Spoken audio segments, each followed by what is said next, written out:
As the Director of Network Architecture at Vodafone and Chairman of TIP, the Telecom Infra Project, Yago Tenorio, who has also been awarded a Vodafone Fellowship, is right at the heart of the Open RAN scene. And I'm glad to say he's with us here today to talk about the latest developments in open disaggregated radio access networks.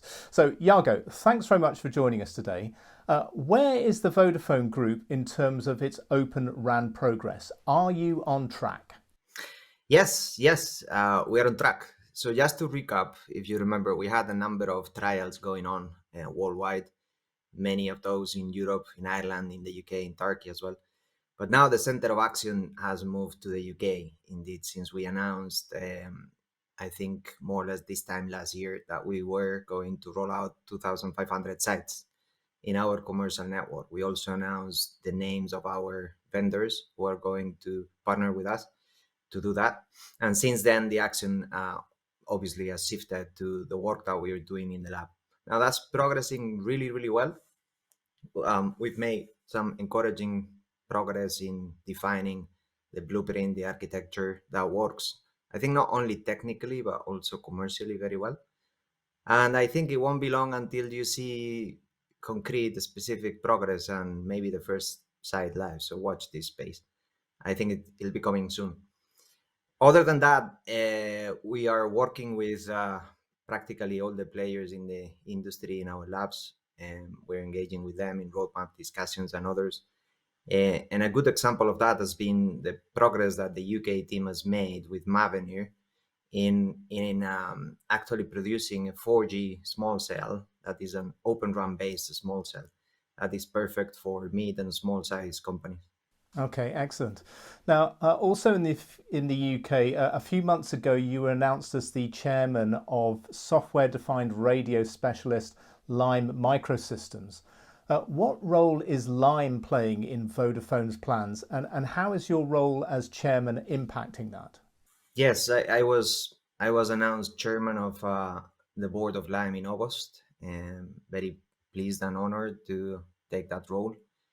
Vodafone and Lime have submitted together into the future run competition that the Department of Digital Culture, Media and Sports is running. We're both part of a consortium of companies that include AWTG, includes the University of Surrey as well. So we're looking forward to seeing the result. Lime is also a silicon vendor, and as such, there are conversations ongoing between Vodafone and Lime to understand the potential inclusion of their products into the roadmap of future products and for the RAN that we may use in our portfolio. Now, the important bit is that since I was, of course, appointed chairman of Lime, I extracted myself from all those discussions. So I wasn't part of the decision-making process that selected the companies that would build the consortium for DCMS submission. And I'm not part of the conversations of the roadmap or future products in Vodafone that may include Lime and Silicon either. Now, what has been the response to the joint set of Open RAN technical requirements issued by the five-strong group of operators that struck the MOU at the beginning of this year? Has there been much feedback from the industry? Has it been as strong as you hoped for? Yes, indeed. I think it's been overwhelmingly positive, I would say. I think the industry needed certainty, it needed clarity, and I think the MOU provides, a significant part of that. So having the five, some of the five most important, biggest operators in Europe, saying clearly we are going to roll out Open RAN, I think is the clarity that the industry needed. And further than that, having us, saying, well, and by the way, this is exactly the specifications that we want. I think it provides clarity to the ecosystem, and it's much easier for companies to dare producing and manufacturing components of Open RAN, knowing that operators in Europe are going to use them. So I think that's important. Now, it may not be enough, but I think it's a big step forward, and it's been very, very welcome. Okay, and as a result, are you seeing any evidence that there's an Open RAN ecosystem developing in Europe? Are there new players emerging? Is there more funds coming into the sector? So to some point, but not enough. So if you look at the progress that Open RAN is making in the US, is absolutely awesome. Is amazing. Now that is following support from the government and from private industry in a much more significant way than what we see in this region. Now, we've seen DCMS to be proactive in the UK. We have seen some signs in Europe, which are, arguably behind the UK. Those are uh, those are great and it bring hope, but is that enough? Absolutely not. There needs to be more happening. The MOU that we've signed, I think, as I said before, it provides reward, it provides incentive for companies to emerge in Europe because there is some certainty that Open RAN will be rolled out and exactly what it will be and what it means. But that for itself is not enough. Now, that doesn't mean that there aren't any companies making progress. There are indeed. And for instance, Capgemini, which is a partner of ours in the UK rollout, is actually being instrumental in the progress we're making in the lab. We're super happy. And they are European. It's a French company. So it's a good example. But is that enough? No.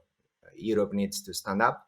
There needs to be better support, more funding from governments, from private industry, or else we risk that Europe may lag behind uh, compared to US and Asia. And obviously, not everybody is fully on board with the concept of Open RAN. What are the biggest pushbacks that you hear from the industry against Open RAN? It's still a development that generates different views and opinions in many ways.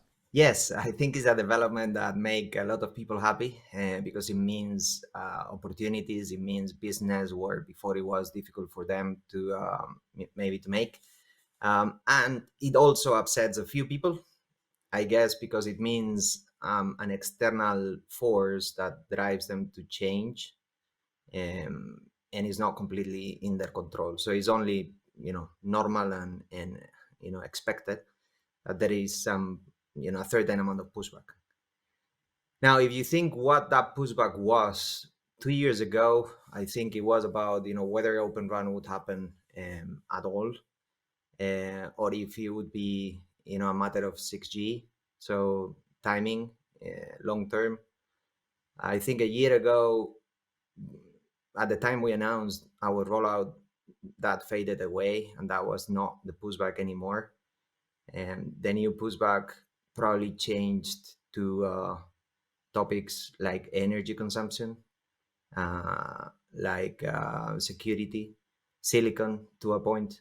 If you remember, a year ago, we almost issued a call to action to the industry to come and attract more silicon players. Well, since then, actually, the biggest silicon companies have come and put their system on a chip into the roadmap. We will see the first products coming in 22, 23 from the likes of Qualcomm, Broadcom, Marvel, Nvidia, ARM, others. I think that is important. So that's going away as well. So what's left right now? Energy and security. Well, energy, I don't think it will last very long. I've seen the results in the lab of what we are about to roll out in the UK, and I don't expect any gap in energy consumption, Open RAN versus incumbent. So I've heard some criticism, but I think it's just a matter of months until reality kind of make them go away. And then security, that's an interesting one. So conceptually, Open RAN actually provides you a much better platform for security scrutiny. So you have open interfaces, you have vendor diversity, which by the way is what the EU toolbox is recommending. And open interfaces make more transparent what's inside the box. So versus examining and being able to scrutinize a black box, I think Open RAN is a much better platform. Also, I think the industry as a whole is understanding much better the security requirements, is more methodical and procedural, And you have, for instance, groups like the ORAN Alliance Security Working Group that is taking on that proactively. So I don't think that that kind of pushback is going to last very long. The same as the previous pushbacks, eventually faded away. Okay, well, I admire your optimism there. We'll see how that progresses. Um, from a Vodafone European ecosystem and a TIP perspective, what's the most important thing that the industry needs to deliver now to further accelerate the Open RAN market? Okay, so on one hand, silicon is still important. So as we said, the players, main players came over the last period of time. The new products will come in the next couple of years. I think we still need to move this part of the industry from FPGA to ASIC to system on a chip. And that is a journey. Now that is in motion. So what's beyond that? I would mention, I think, two things. The first one, system integration, no doubt. What we are doing in the UK, as I said before, I think we're making excellent progress, and I think we will see the results soon in the wild, where Open RAN will be rolled out and taking commercial traffic. Does that mean that is all going to be butterflies and rainbows? No. The system integration is not easy, and even for us in the UK, that will mean we will have to slow cook this until it reaches volumes and scale, and we're perfectly mindful of that. But the industry as a whole needs to almost stop and decide how we're going to take on system integration for Open RAN. We are the first ones. We're happy. We are like world leading deployment, and when it comes to real world deployments of operators that are not greenfield, we will start this. But once we industrialize it, it needs to be a model that works for everybody and removes duplication. There needs to be a coordination of the lab efforts from the different operators. And James just talked about the hub and a spoke model, and is a great example on how we will need to centralize some of this work so that we coordinate efforts. Otherwise, we will just duplicate system integration. And of course, on the incumbent architecture, that's taken on by a single vendor. So it's by definition, is done only once. So we need to come up with a collaborative model that fulfill that need. And that's going to be probably the next challenge. Now, beyond that, there is another point which I think it may actually uncover all the potential that Open RAN has, and is not an underdog, but obviously right now may not be the focus because we are all just working to make this work and to sort out the system integration, and that is the radio intelligent controller. Why is that important? Because it will open an interface to a huge ecosystem of innovation, and it's completely different and from anything that has happened in the radio before. So when you are able to deploy both the real-time and non-real-time applications on top of a certain software platform, that will attract specialized niche companies that are particularly good at doing one specific part of the radio, and that will give them a path to roll out and to revenue without the need of having to just follow the incumbent or the standards in the way that we've been doing over the last decade. I think the ORAN standardization of that is getting mature as we speak, and I think that's going very likely to be the battlefront that we will see coming in a couple of years' time.